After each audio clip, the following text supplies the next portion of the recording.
Additional settings of detail view. Continue last state amplitude option. This option appears in the state after state type step ramp in detail view window.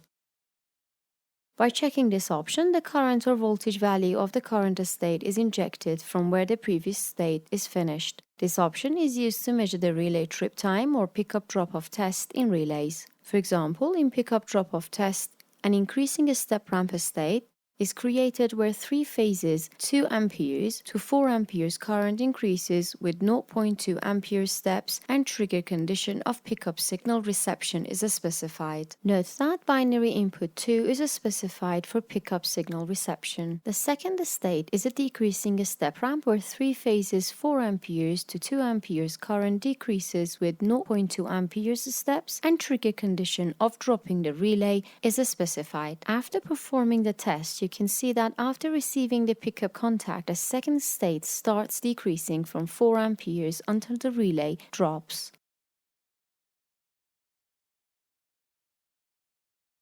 But if you check the Continue Last State Amplitude option in State 2 and perform the test, after receiving the pickup signal, the current in the second state starts decreasing from where the relay performed the pickup and keeps doing so until the relay performs the drop. Disable Get Actual option. If you check the Show Actual Value option in Hardware Configuration window, the Disable Get Actual option appears in Detail View window.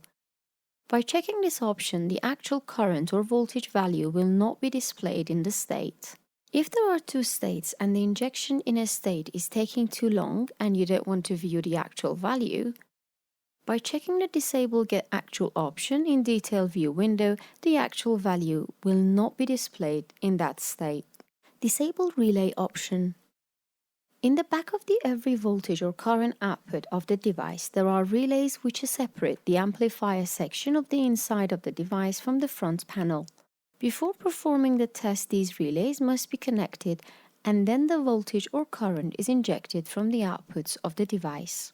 In Disable Relay section in Detail View window, by checking any of the options available in the list, it is possible to disable the relay related to the output, and then after performing the test, you can see that the actual output value of the intended port equals 0. This option is used in tests such as magnetic flux division in transformer, because by using this option, it is possible to create different modes of open circuit of coils automatically.